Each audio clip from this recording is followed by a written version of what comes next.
Nesta edição especial, a TV Coxanautas tem como único objetivo contribuir com o futuro do Curitiba. Em entrevista feita com o empresário e ex-conselheiro do Curitiba, Isaac Ferreira Ramos, somos apresentados a casos que sempre estiveram sob suspeita, mas que até aqui foram tratados de forma banal e até com desprezo.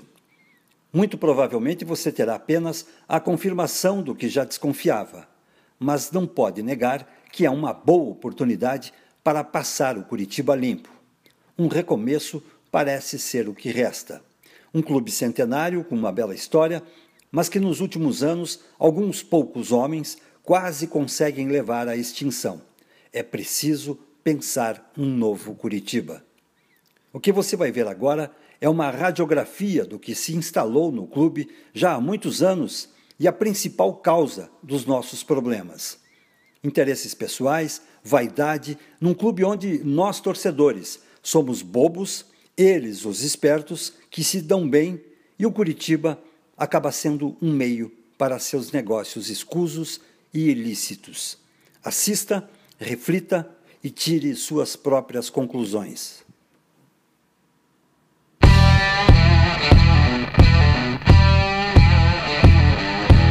A TV Coxanautas está de volta. Neste segundo bloco, entrevistamos o Isaac Ramos Ferreira, ex-membro do Conselho do Curitiba.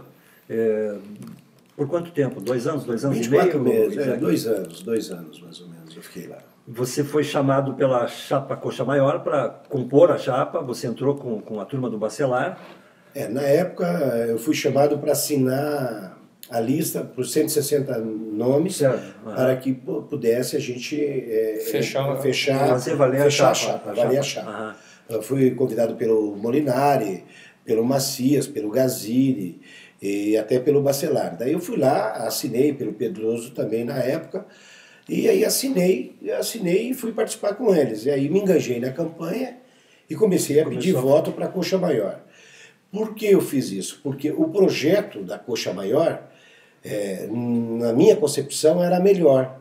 Porque o Wilson Andrade Ribeiro estava há horas no clube e a gente discordava de algumas condições de planejamento do Wilson, porque ele não ouvia a gente levava as ideias, às vezes ele não queria atender.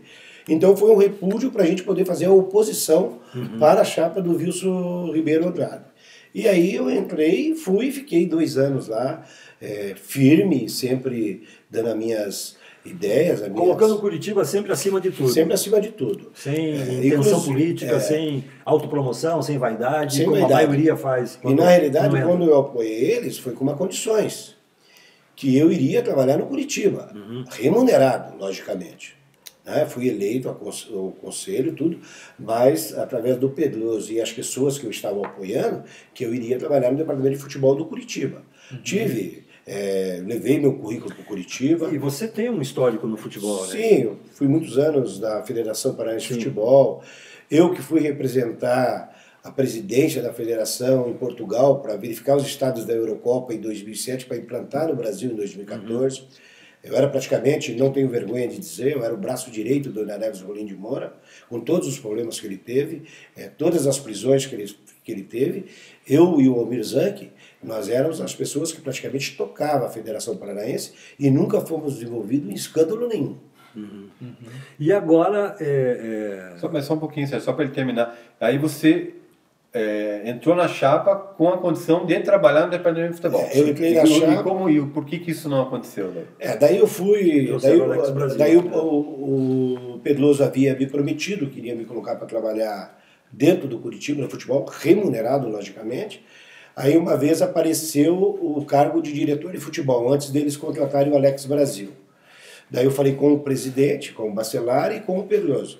Aí mandaram eu ir lá no Couto Pereira às 7h30 da manhã levar meu currículo, que o Maurício Andrade estaria me esperando para conversar comigo. Eu cheguei lá, apresentei meu currículo e ele perguntou qual era meu conhecimento no futebol, eu expliquei o que eu poderia fazer pelo Curitiba. Ele falou, tem mais 4 nomes, mas mesmo assim eu vou levar seu nome para o G5. O G5 vai ter que aprovar seu nome para você entrar. Eu digo, não, mas eu já conversei com o presidente mandou vir conversar com você, que você é o CEO do clube, e não tem que depender do G5. Para você estava tudo certo. Para mim estava tudo certo. Aí uma semana depois eu vi que eles anunciaram o Alex Brasil. Aí tudo bem, eu liguei para o presidente e falei, presidente, muito obrigado, eu pensei que a minha conversa estava entre o presidente do clube, que é o majoritário, e mais o senhor do clube, que era o Maurício Andrade, mas infelizmente não deu certo, pelo jeito o G5 não me aprovou, mas muito obrigado e boa sorte para vocês, e me ausentei do clube, a partir desse momento. Então foi ali que a sua saída do conselho se deu a partir dali. Eu fui 2 vezes bater minha carta de renúncia, eles não aceitaram. Não, Isaac, pelo amor de Deus, os conselheiros não peçam a renúncia e tal. Aí como que eu fiz para sair do clube? Eu tive que ficar inadimplente, não paguei mais. Aí o que aconteceu? Aí o Samir, que é o presidente do conselho, bateu uma carta registrada através e mandou pelo correio para mim, exonerando eu do cargo de conselheiro e de sócio também. Aí eu nunca mais apareci no Curitiba. Mas como por que de sócio também? Porque, na realidade, quando você fica inadimplente como sócio, automaticamente você fica inadimplente como conselheiro, porque você tem 2 carnês. Não foi só a taxa de conselheiro? Não, você tem 2 carnês. Você tem 2 carnês. Aí eu não sou mais sócio do Curitiba. E você largou os 2 daí? Ou seja, mais uma das que a gente sabe que o Bacelar pouco manda, né? É presidente, mas... No papel ali, mas... Tem outros que apitam.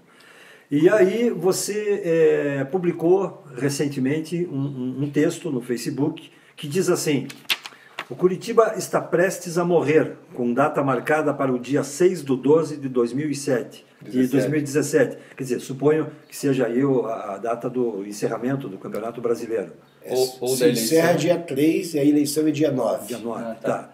Além disso, vai deixar uma dívida de 290 milhões, várias ações trabalhistas e um quadro de funcionários que chega a 495. Número de uma grande multinacional. Um descontrole total dessa administração vaidosa e sem juízo qualquer. Lágrimas virão. Aguardem. Eu posso te dizer que eu pus esses intervalos, que o Curitiba vai morrer dia 6/12 de 2017, por quê? A última partida do Curitiba, se eu não me engano, é dia 3. Uhum. Que deve ser domingo. A eleição é dia 9. Uhum. Provavelmente, 99,9% o Curitiba hoje, que nós estamos no dia 4 de outubro de 2017. O Curitiba hoje já está rebaixado. Só se acontecer um milagre. É o que eu acredito. E isso, agora, não é que eu estou torcendo com o Curitiba. Não, a gente não torce contra. Porque tem vários aspectos. É só bater o olho e ver as coisas acontecerem. Como eu participei do conselho durante os 2 anos, que eu falei para vocês, automaticamente eu tive ao par de várias situações. O contrato da televisão, né, do canal interativo. Existe uma cláusula no contrato que poucos torcedores sabem. Para que continue o contrato e continue recebendo o dinheiro do canal interativo, que eles liberaram na época Curitiba, se eu não me engano, 70 milhões, que o clube tem que estar disputando o principal campeonato do país, porque o interativo é no mundo inteiro. Então, qual é o maior campeonato representado no Brasil? É o Campeonato Brasileiro da Série A. Então, o Curitiba, se estiver na Série B, automaticamente a cláusula contratual se cancela. E aonde o Curitiba vai arrumar dinheiro? Sendo que hoje a folha de pagamento do Curitiba chega em torno de 4 milhões por mês. Você multiplica por 10, por 12, dá 40, dá 48 milhões. Por 13, né? Tem 13º. Por 13, 13º. 48 vai dar para 56. 56 fora os tributos, mais as ações trabalhistas. São quantas ações trabalhistas, Isaac? Passa de 690 ações trabalhistas. O número é bem maior. Desde sempre, assim. Desde sempre. Em média, quais são os valores? Nós temos ações de 6 milhões, de 600 mil, de 400 mil, de 1 milhão, de 2 milhões, de 3 milhões, e muitas virão, porque os contratos que foram feitos com os atletas nessa gestão, a qual eu participei durante 2 anos, são contratos muito longos e valores muito superiores aos contratos anteriores.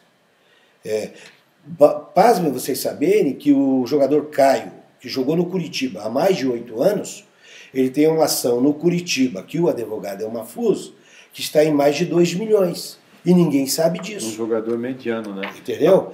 Então nós temos várias ações ainda para entrar. Ixi. E isso é muito perigoso.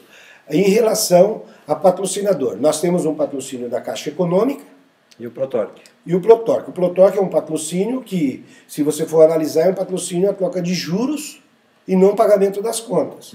Começou em 17 milhões a obra, hoje a dívida da Protorque deve estar em torno de 27 milhões. É um bom parceiro? É. Só que é um contrato muito bem amarrado, que já tem 4 alterações dos contratos, que eu conheço, confissão de dívida. Desde a entrada do Bacelar. Desde a entrada do Bacelar. Os ajustes. Os ajustes, as confissões de dívida e tudo. Tá. É um contrato muito bem amarrado e é um contrato que me preocupa também para o futuro. Deixa eu só fazer uma pergunta, Sérgio. Você falou nessa questão do gasto com os contratos, né, dos jogadores do Coritiba atualmente. Quando essa gestão do Bacelar entrou, e uma das alegações, até para tirar o próprio Wilson Ribeiro de Andrade, era de que os contratos na época do Wilson eram muito longos e também muito altos para o clube.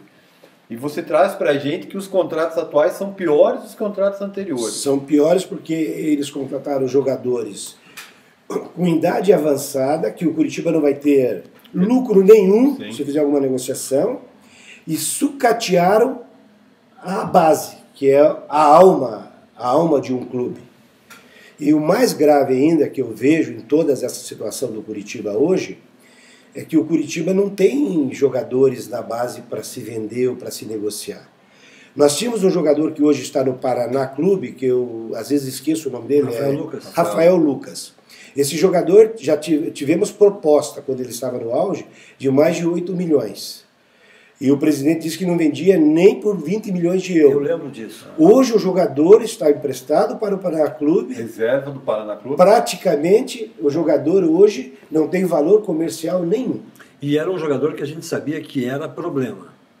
Tinha que ser vendido enquanto podia. Quando valia, né?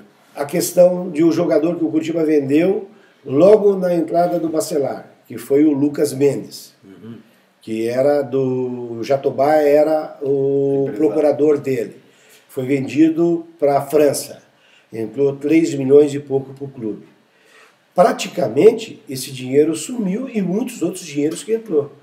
Tem inúmeras coisas que nós perdemos. Qual é o ralo que vai esse dinheiro? O ralo são as ações trabalhistas que entrou 70 milhões do Interativo. Tiveram que pôr numa conta separada, trazer todas as pessoas que eles deviam e ir pagando por partes, por lance, né? Então foram pagando, saldaram algumas dívidas, mas quando nós entramos na administração, quando nós ganhamos a eleição, eu como conselheiro, a dívida do Wilson que ele deixou, que foi altíssima, 202 milhões, até inclusive não foi aprovada a conta do Wilson Ribeiro de Andrade, que é uma coisa que eu me arrependo, porque a qual eu participei também, de não ter aprovado a conta do Wilson Ribeiro de Andrade, e hoje, na pendência que o Curitiba está, ele está inelegível, ele não pode ser candidato à presidência, e seria um candidato bom hoje para o Curitiba. O que era a nossa justificativa na nossa chapa? Era a gente poder varrer o Curitiba, passar a vassoura do Jânio Quadros, porque já tinha 400 e poucos funcionários. Nós teríamos que ter diminuído os funcionários, que essa foi uma promessa de campanha, e nós diminuímos a dívida. E agora nós não diminuímos os funcionários, aumentou as ações trabalhistas, e mais grave ainda, a dívida ficou maior. A dívida ficou maior. Isso com o dinheiro da TV, com o dinheiro dos jogadores que foram vendidos, e hoje nós não temos nenhum jogador que possa sobressair, que nós vamos ganhar dinheiro. Eu, Brandão e amigos, eu praticamente, mesmo esses 2 anos fora do Curitiba, eu tenho o telefone do presidente Bacelar, eu tenho o telefone do Dadali, eu tenho o telefone do Pedroso, eu tenho o telefone de todo mundo do Curitiba. A gente vai pôr embaixo na tela aqui. Eu não perdi o vínculo. Eu não perdi o vínculo com eles. Há 30 dias atrás, eu implorei para o Bacelar, para o Pedroso. Liguei para o Pedroso, no celular particular dele, e falei para ele: pelo amor de Deus, se você não quiser que o Curitiba caia para a segunda divisão, eu numerei 2 atletas e mais 3. Eu numerei. Falei, você tem que mandar embora urgente. Falei, o filho do Lela, o Alexandre, e tem que mandar o Anderson embora e mais 3 jogadores. Ele falou para mim assim... Quem que eram os outros 3? Você pode nominar? Eu não vou nominar, porque eu já nominei 2. Os dois principais. Os outros 3 eu vou deixar para vocês descobrirem depois. Então tá. Mas se me apertarem, eu falo. Só que ele falou para mim, Isaac, eu vou tomar essa providência. Já se passaram 30 dias. Não. O Curitiba está vice-lanterna do campeonato.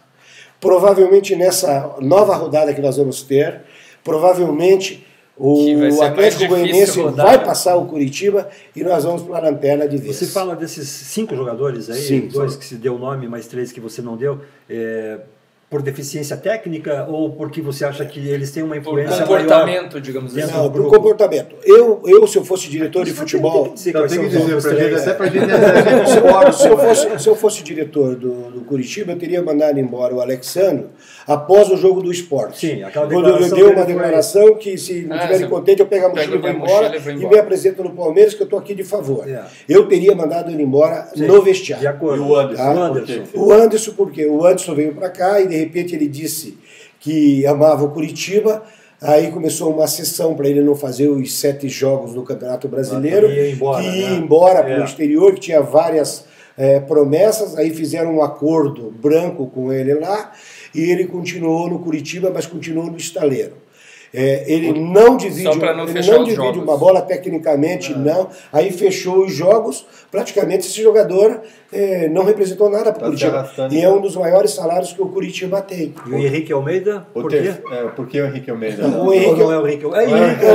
É o Henrique Almeida? Vamos, já que começou, vamos até o final. Quem que é o terceiro? O Henrique Almeida. O Henrique Almeida foi para o Grêmio, daí o Curitiba quis trazer ele de volta com alto salário, contrato longo, e não é o jogador para o Curitiba. O Kleber, particularmente, o Kleber é amigo particular meu, frequenta o nosso estabelecimento comercial, só que tem um detalhe, por tudo que ele fez no jogo do Bahia, e daí o departamento jurídico do Curitiba errou em defender, em ter aposta e ter aceitado a diminuição da pena e ter pago aquele dinheiro que o tribunal pediu, alongou muito, e daí ficou aquele embate. Aí eles marcaram ele com aquela dispensa, anulação dele, para ele não jogar durante tantas partidas. E o quinto? Muito bem, daí foram lá e acertaram. Aí, de repente, ele vai dar aquela declaração para a imprensa, aí pegou mais 2 jogos. Não contente com isso, ele já estaria pronto para jogar o jogo do Botafogo, ele estaria liberado das 2 posições, aí aparece agora uma lesão no joelho. Vou duvidar dessa lesão, ou vou duvidar de algumas coisas que estão em aberto? Fica complicado. E ninguém da diretoria, nem o diretor de futebol, nem o presidente... nem o CEO do clube vem e dá uma declaração o que realmente está acontecendo. Então é complicado. E o último, quem seria? O último teria até mais 2 lá para mandar embora, porque o elenco está muito inchado e sem condições. Esse alemão que trouxeram, com o Marcelo Oliveira, não vai jogar. E eu, entre aspas, acompanhei os comentários quando estavam trazendo esse jogador para cá. Esse jogador não vai jogar no Curitiba. E fizeram também um contrato longo e não fizeram um contrato de risco. Esse tal de Casim, que está no Corinthians, que está no Corinthians. Eu não sei como que veio parar no Curitiba. E até hoje não entendo como foi parar também no Corinthians. Então, e o Curitiba perdeu dinheiro com ele. O Curitiba não ganhou nada. Então são contratações obscuras que não vem direto, tem que passar por uma empresa aqui de Curitiba. Se vocês forem, os torcedores, as pessoas mais esclarecidas, se forem verificar as últimas contratações dos últimos 15 ou 16 jogadores que o Curitiba contratou, é só verificar qual empresa de Curitiba que assessora jogador que teve que passar por essa empresa. É o mesmo contrato. É uma empresa, familiar. Aí você vê que o Lucas Claro, o Curitiba não ganhou praticamente nada com o Lucas Claro, como o Estival também não ganhou nada, que era o retentor dos direitos federativos do atleta, que criou praticamente o atleta, e o Curitiba também não ganhou nada. Você vai ver com Quem fez o contrato do Lucas Claro lá fora, você já vai saber quem é, lá de dentro também. Essa empresa então, seria a Forza? Provavelmente. Então dói o coração de você ver o Curitiba sangrando e sem perspectiva de uma melhora. E sem perspectiva de achar qual é o antibiótico ou qual é o remédio melhor para o Curitiba. Só, Sérgio, antes de... Você tocou em nome de jogadores Anderson, Kleber, Alexandro, o Henrique Almeida eu não digo mais. Esses 3 são jogadores experientes que a gente pode até colocar como líderes do elenco hoje.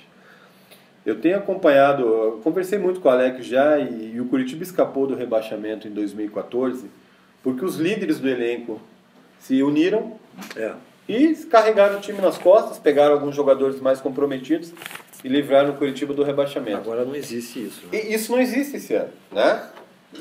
Como que nós vamos conseguir escapar do rebaixamento? Você acha que ainda é possível? Olha, nós temos ali no Curitiba praticamente 3 alas, né, dentro dos atletas. O Wilson tem um comportamento, que é o goleiro. Que deve ser um cara comprometido. Comprometido. O Kleber tem outra ala. E daí tem a outra ala do diretor de futebol, que é o Alex Brasil. Está dividido. Então. Aí, o que aconteceu? Quando mandaram embora o Pacheco, automaticamente, eles tinham que trazer um bom nome para poder se esconder. Para poder se esconder atrás do nome. Aí foram atrás do Marcelo Oliveira. Se nós que somos leigos de futebol aqui, porque nós não somos o expert. Nós somos profissionais. Nós temos um programa, vocês têm um programa e eu estive lá dentro. Com o rendimento do Marcelo Oliveira, o Marcelo Oliveira já era para ter sido mandado embora. Ganhou 2, 3 partidas. Porque, na realidade, ele não trouxe o resultado esperado pelas pessoas que estão escondendo atrás do Marcelo Oliveira. Hoje já estão aceitando que já caíram para a segunda divisão. Então, a coisa mais grave é essa, quando você aceita que você já perdeu, antes de perder. Eu, sabe, Isaac, eu não vejo que a gente aceite, que eles aceitem que já perderam. Mas eu vejo uma falta de compromisso em razão de que já estão saindo. Entende? A eleição está aí, não vão me reeleger, o Bacelar já avisou que não vai concorrer à reeleição, então para mim eles não estão... já largaram o barco. E além disso, nós temos vários jogadores que o contrato se encerra esse ano. Ou seja, já estão com a cabeça longe do Coritiba também. Olha, eu vou mostrar um negócio para vocês. O caso do João Paulo. O João Paulo teve uma fratura grave na perna. Quebrou o pé no treinamento. Quando acontece uma fratura grave com um atleta profissional, automaticamente você tem que chamar o atleta depois da lesão, que se recuperou. Você tem que estender o contrato desse atleta, porque senão ele tem estabilidade de trabalho. Exatamente. Eu acredito que o contrato do João Paulo deve vencer em dezembro. Se o departamento jurídico do Curitiba não estender o contrato do João Paulo, automaticamente o João Paulo tem direito na ação trabalhista. Mais uma ação milionária. Mais uma. Então são detalhes que eu não sei quem dá para entender. Quem que administra isso no Curitiba. E a questão é que é jurídica, né? Jurídica. O presidente é advogado, ele tem um cartório, ele melhor do que ninguém deve saber dessas implicações, né? Mas eles não tomam... Não, pois é. Por falar em jurídico... Se preocupam com isso. Nós temos lá eu não sei se chama o diretor do departamento do jurídico do Curitiba já vem de anos, né? É o Nadalim. De várias editorias, o Gustavo Nadalim. O que explica isso? Na realidade, nós no Conselhos, durante os 2 anos que eu estive lá, nós cobramos muito do Nadalim. Mas muitas coisas ele respondia e muitas coisas não. Até porque a própria diretoria fazia com que ele não respondia para o Conselho. Porque muitas coisas obscuras. Sim. Porque depois, agora, quando o Bacelar entregar, porque o Bacelar não vai fazer o substituto dele, porque ele não vai apresentar ninguém. Ele vai cumprir os 4 anos e vai sair. Automaticamente, com o novo presidente que assumir, aí depois sim vai estourar as coisas que aconteceram durante a gestão do Bacelar. Que hoje estão encobertas, mas vão aparecer eu praticamente, eu só tenho que enaltecer o Bacelar em uma questão. A questão de ele ter permanecido pelos 4 anos, dele não ter abandonado o barco. Isso ele teve a humildade. Mas ele teve chance de sair do barco e ele teve chance também de ser cassado. uma intervenção dentro do Curitiba. Tivemos quatro problemas sérios no Curitiba durante essa gestão, que foi a onda do WhatsApp, Sim, os indomáveis, né? Coisas graves. E a mais grave ainda, que o Curitiba poderia ter sido até banido do futebol, com a contratação daqueles John Henrique e Ricardo. Essa era uma questão que até hoje tem auditoria dentro do Curitiba para verificar realmente quem foi os verdadeiros culpados, indiretamente, que o Curitiba poderia ser banido pela CBF do futebol. E uma situação mais grave ainda foi a questão da eleição da Federação Paranaense, a qual foi tirado R$200 mil do cofre do Curitiba. Aí depois o Conselho descobriu e começou a bater. O Bacelar fez 10 cheques e devolveu para o Curitiba. Ali já dava cassação do mandato do Bacelar. Ele devolveu do dinheiro dele mesmo. Devolveu do dinheiro dele, mas ali já dava cassação do mandato. Mas daí... panos quentes, tal. Se esquece, a memória é curta. Aí teve o Pierre Paulo no conselho, que daí ele renunciou ao cargo, aí foi eleito o Samir para o cargo da mesa, mas as pessoas do WhatsApp, nenhuma foram punidas. A única pessoa que foi punida no clube até hoje, que fez uma denúncia grave, como hoje eu estou fazendo também, foi o Kafta. O menino que foi banido, o Bruno Kafta, que ele praticamente que estourou o negócio dos indomáveis, e ele foi muito correto com as cores do Curitiba e teve responsabilidade nas suas denúncias e foi punido. E não deveria ter sido punido. Então é uma coisa que também me revolta, porque ele foi firme com a agremiação. Agora, quando você denuncia alguma coisa, você tem que ser punido. Se eu estiver falando mentira aqui, pode me processarem, pode me punirem. E me conteste todos os números que eu falei aqui. Eu quero que me conteste. Quero que me conteste enquanto dá tempo. Isaac, porque depois do dia 9, os números vão ser maiores. Isso, é o que eu ia te e pode me colocar de frente a frente. Vai terminar o ano com uma dívida de quanto? Na realidade, quando o Bacelar entregar o clube, que vai ser dia 9, lá para o dia 15, 16, fazem a transição. No dia 1º de janeiro, praticamente, nós vamos ter aí a apresentação do novo presidente. Aí vai sair à tona para a imprensa. Aí vai chegar de 290 milhões a 340 milhões. Por que eu estou dizendo isso? Porque quando se perde uma eleição, no calar da noite, eu devo para o Brandão. Quanto que eu te devo? 10 milhões. Eu vou lá e assino e te pago. Vou lá e te dou os cheques predatados. As pessoas que tentaram me ajudar durante a minha gestão, como eu sei que eu vou sair, eu já começo a fazer acordo. Os acordos brandos que falam. Para não aparecer... Para não aparecer no fechamento do balanço. Então o Curitiba deve chegar, dia 2 ou 3 de janeiro, uma dívida mais ou menos de 330 a 340 milhões. Por isso você abre a sua manifestação dizendo que 6/12/2017 o Curitiba está prestes a morrer. Isso. Por que está prestes a morrer? Porque nós vamos ter a eleição dia 9.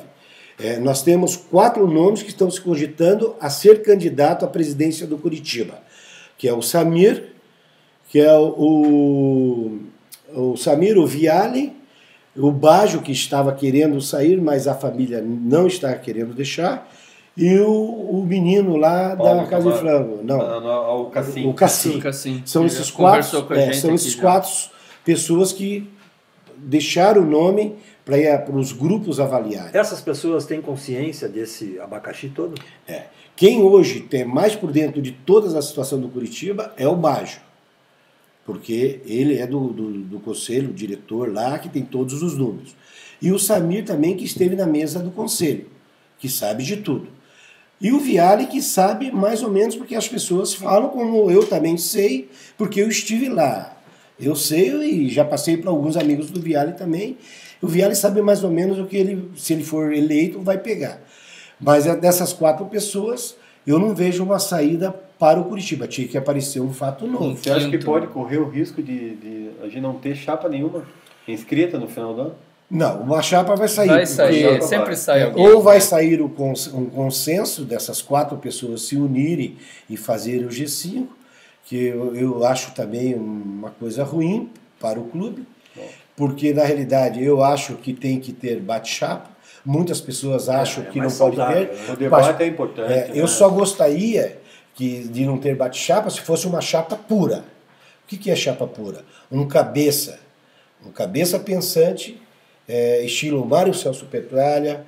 Vamos supor que se o Giovani quisesse voltar, era o momento certo, era um nome forte para administrar toda essa crise, que muitas pessoas praticamente iriam se juntar a ele, e um cara de pulso firme, né? Pulso firme. Mas eu não vejo assim uma resposta de imediata para uma melhora desse quadro do Curitiba, com todos esses cenários que eu acabei de falar aqui. Ok, Isaac, muito obrigado pela tua presença aqui na TV Coxanautas. Parabéns pela coragem, né, de se expor assim. Isso mostra muito bem a sua intenção de ajudar apenas o Curitiba e não de se autopromover, como a gente tem costumeiramente visto lá dentro, né? Obrigado, conte com a gente. Enquanto o Curitiba for a nossa bandeira, estamos juntos. Eu também estou à disposição e, além de tudo isso que eu falei, antes da gente finalizar, eu gostaria de dizer que eu não sou candidato a nada. Pode ser, não sou candidato a nada no Curitiba. Não há vaidade, não há interesse político. Né? Não devo apoiar nenhuma chapa, vou ficar fora do pleito, mas que se a próxima presidência, a próxima diretoria que ganhar, se precisar do meu trabalho no Curitiba, bem claro, remunerado, eu irei lá como profissional, e se eu não der conta do meu cargo que eu assumi no Curitiba, eles podem me demitir como demite qualquer um outro funcionário que não traz resultado para a empresa que está trabalhando. É isso aí. Na esperança de ver um Curitiba melhor, um Curitiba mais saudável, um Curitiba limpo desses problemas todos, a gente fica aqui encerrando mais uma vez, mais um programa, nos lamentando e ainda na torcida de que as coisas melhorem no futebol e na política coxa branca.